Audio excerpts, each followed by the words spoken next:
स्मारक को अय्याशी का अड्डा बताने वाली ये समाजवादी पार्टी है।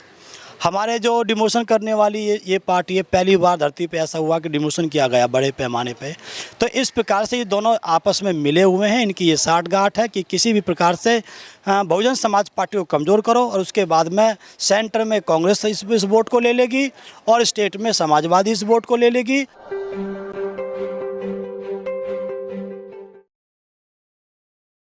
9 अक्टूबर को मान्यवर कांशीराम साहब के परिनिर्वाण दिवस के अवसर पर जो बड़ी रैली बसपा ने लखनऊ में की है, उसके बाद से बसपा लगातार निशाने में रही है।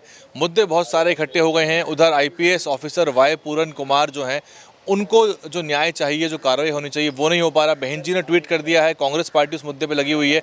लेकिन विशेष तौर पे बसपा के ऊपर लगातार कांग्रेस सपा हमलावर है। सर, रैली हुई और रैली बहन जी का भाषण खत्म ही हुआ था कि कुछ देर बाद ही अखिलेश यादव जी ने अपनी पीसी कर दी। उनके पास तो सेटअप है।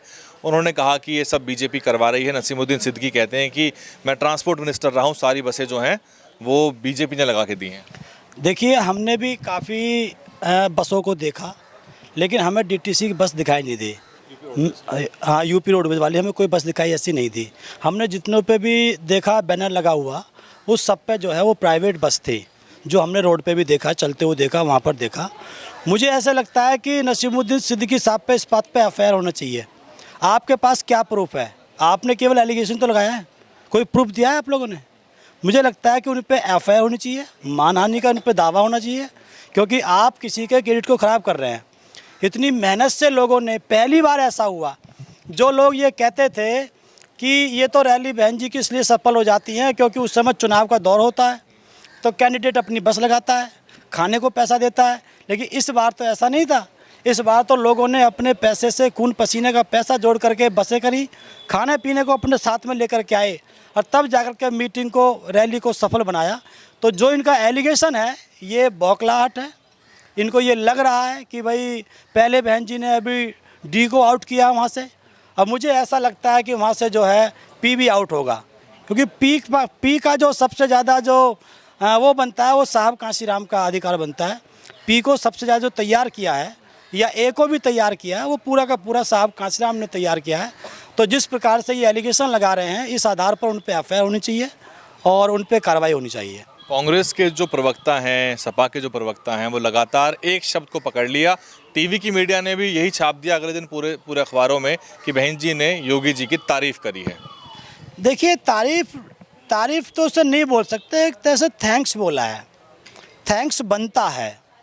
उन्होंने कंपैरेटिवली स्टडी करी है दोनों के ऊपर, दोनों को बताया है कि एक बार हमने लेटर उनको दिया था, अखिलेश यादव जी को, वो एज ए सीएम थे उस समय, और वही लेटर सेम उसी प्रकार की वही स्थिति थी हमारे स्मारक की। उसके बाद में उनको दिया गया, योगी जी को दिया गया। तो दोनों के, अगर दोनों पे देखा जाए तो जो संज्ञान लिया है वो योगी जी ने लिया है। तो इसलिए मोदी जी की तारीफ़ नहीं करी है, ना उनकी सरकार की तारीफ़ करी है कि वो सरकार बहुत अच्छी चल रही है। इंडिविजुअल एक काम दिया था बहन जी ने, उसको उन्होंने काउंट किया, काउंट करके उनको थैंक्स बोला है। आप ये देखिए कि बहन जी की पूरे जो स्पीच है उसमें केवल एक मिनट पर जो है वो योगी जी पे बोली हैं, बाकी की बाकी सारा का सारा बीजेपी की असफलताओं पे बोली हैं। तो बीजेपी की असफलता को मीडिया ने कहाँ दिखाया वो सब? वो क्यों दिखाएंगे? वो चाहते हैं कि ये बीएसपी जो है कमज़ोर हो जाए और जो है ये वोट कमज़ोर मानते हुए इंडिया गठबंधन में चला जाए। ये उनकी प्लानिंग है, तो वो नहीं दिखाएंगे। लेकिन आप देख सकते हो ना खुद, बहन जी ने 95% बीजेपी, तो 95% बीजेपी को टारगेट किया है। अखिलेश यादव खासे परेशान नजर आए। वो लगातार अपनी बाइट्स में बार बार बसपा का जिक्र करते रहे, तो कहीं तीर निशाने पे लग गया, ऐसा लग रहा है। तीर निशाने पे लग गया है, क्योंकि अगर हम फैक्ट्स को देखें तो अभी पिछले चुनाव में, लोकसभा के चुनाव में, जो ये समाजवादी पार्टी थी वो 5 सांसदों से बढ़ करके 37 सांसद पे पहुंची है, और कांग्रेस पार्टी 1 सांसद से बढ़ करके 6 पे पहुंची है। तो इनको ऐसा लगा कि एससी समाज का जो डी है, जो इनके हम जो जोड़ा है उन्होंने, जो डी है, डी के उधर जाने की वजह से वो जीत पाए हैं। तो उनको ऐसा लगता है कि कहीं ये डी ना निकल जाए। डी निकल जाएगा तो फिर पी भी जाएगा, फिर ए भी जाएगा। पी का अधिकार तुम पे थोड़ा ना है, सब ज़्यादा शोषण करने वाले लोग तो तुम ही हो। तो इसलिए उनकी कुर्सी हिलती हुई उनको दिखाई दे रही है। तो इस प्रकार से ये जो है इस प्रकार की बातें कर रहे हैं। बसपा के लोग आरोप लगा रहे हैं कि असली बी टीम जो है वो समाजवादी पार्टी है, क्योंकि परिवार के बहुत सारे लोग जो हैं वो बीजेपी में, सपा के, और पूरे परिवार जो है उसी के लिए ही पीडीए लगा पड़ा है और परिवार को आगे बढ़ाने के लिए सारे पीडीए की तामझाम हो रहा है। बिल्कुल बात जायज़ है। देखिए, जो इनका जो आपस में जो गठबंधन है इस समय कांग्रेस का, समाजवादी का, आप देखिए कांग्रेस ने सबसे ज़्यादा अपमान बाबा साहब का किया। आज जब साहब कांशीराम ने सारा वोट बाबा साहब के नाम पे सेट कर दिया, तो आज सबसे ज़्यादा कांग्रेस जो है जिसका अपमान किया था बाबा साहब का, उसका नाम लेके चल रही है। उसी प्रकार से समाजवादी पार्टी ने सबसे ज़्यादा अपमान साहब कांशीराम का किया। साहब कांशीराम के एफर्ट से सरकार बनी, सरकार बनने के बाद स्मारक बने, स्मारक को अय्याशी का अड्डा बताने वाली ये समाजवादी पार्टी है। हमारे जो डिमोशन करने वाली ये पार्टी है, पहली बार धरती पे ऐसा हुआ कि डिमोशन किया गया बड़े पैमाने पे।